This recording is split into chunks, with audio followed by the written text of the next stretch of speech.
सबको जय मसीह की।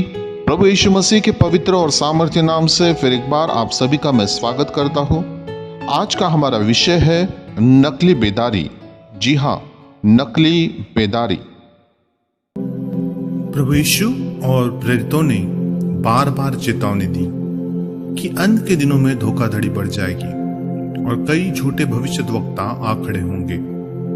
और अंतिम कुछ दशकों में हमने ऐसे कई झूठे भविष्यद्वक्ताओं को देखा है।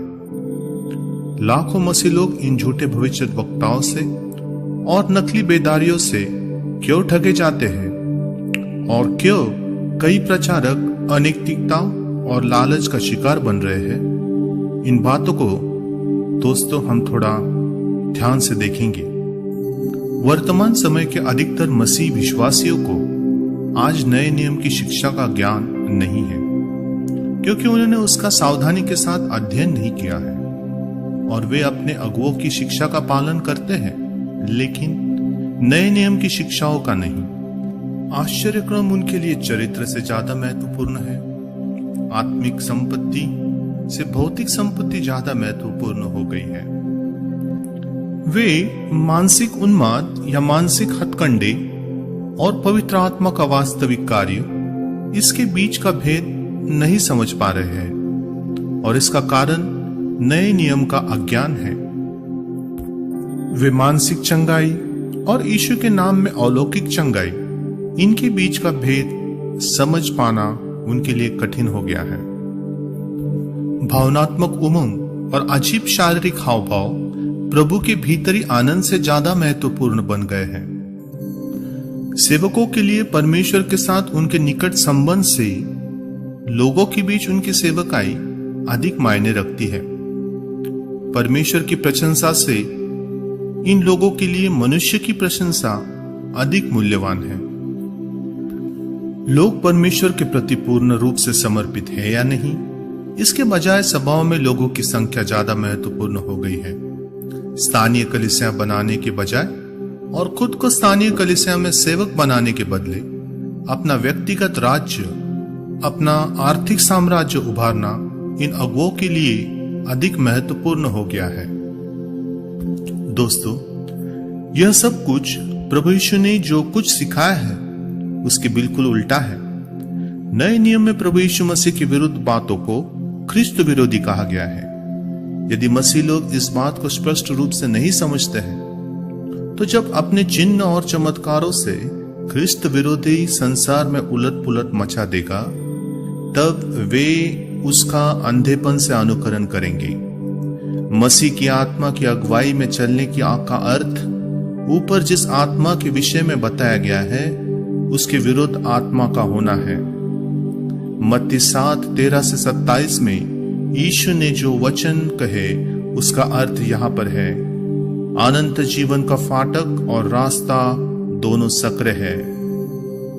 परंतु झूठे भविष्यद्वक्ता उठ खड़े होंगे और तुमसे कहेंगे कि फाटक और रास्ता दोनों सक्रिय नहीं है, परंतु सरल और चौड़े हैं। प्रिय श्रोताओं, यहां आपको सावधान होने की जरूरत है। उनके चरित्र का फल देखकर आप उन्हें आसानी से पहचान पाओगे। क्या वे क्रोध और काम वासना से मुक्त जीवन बिताते हैं? क्या उनमें पैसों का लोभ है? क्या वे भौतिक संपत्ति के लालच से मुक्त है? क्या वे इन बातों के विरोध में प्रचार करते हैं जैसे मैंने किया? परमेश्वर के वचन मत्ती 7:21, 22 और 23 के अनुसार ये झूठे भविष्यवक्ता कई अलौकिक वरदानों का उपयोग करते हो और आश्चर्यक्रम करते हो और मेरे नाम में वास्तव में लोगों को चंगा करते हो, परंतु अंतिम दिन मैं उनको सबों को नरक में भेजूंगा, क्योंकि वे मुझे नहीं जानते थे और उन्होंने अपने निजी जीवन में पाप को नहीं त्यागा।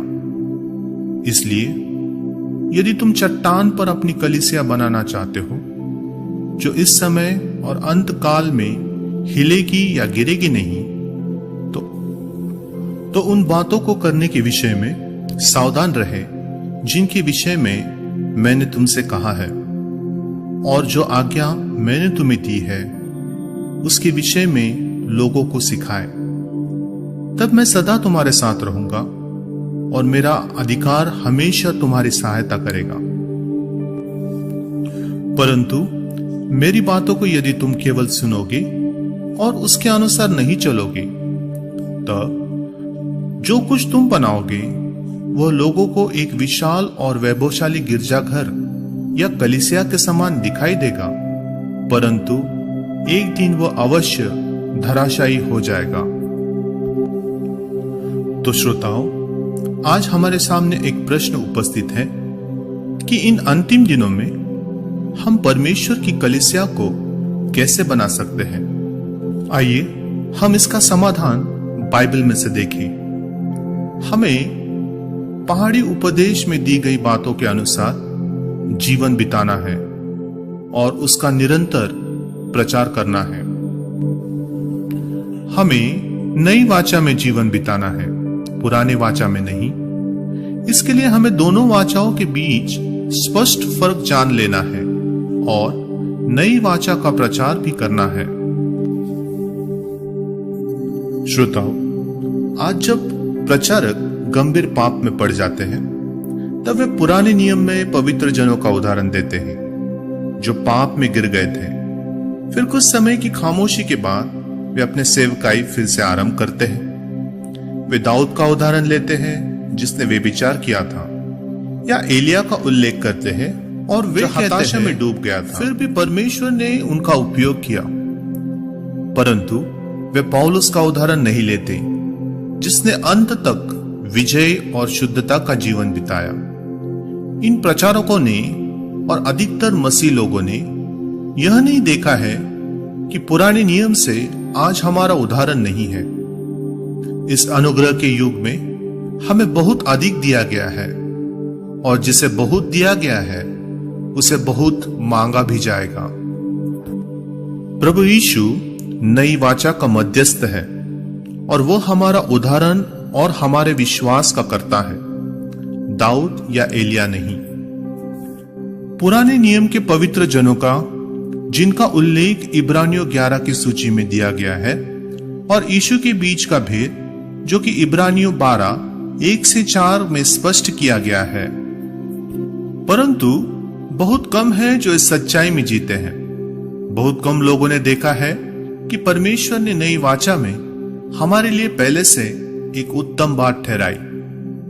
यदि हम सावधान और सचेत न रहे तो कई प्रचारक जिस बात में चूक गए हैं, उसी तरह हम में से कोई भी गिर सकता है, क्योंकि शैतान हमारा धूर्त शत्रु है। हमारी सुरक्षा नए नियम की शिक्षा में और धर्मी नेतृत्व के अधीन रहने में है। धर्मी नेतृत्व से मेरा मतलब है जो लोग ऊपर दिए गए दुर्गुणों की सूची में नहीं आते हो।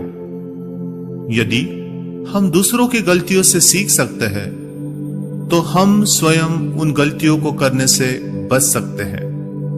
इसलिए हम हमेशा प्रभु के सामने नतमस्तक रहें, क्योंकि वहीं पर हमें यूहन्ना के समान ईश्वरीय प्रकटीकरण प्राप्त होगा।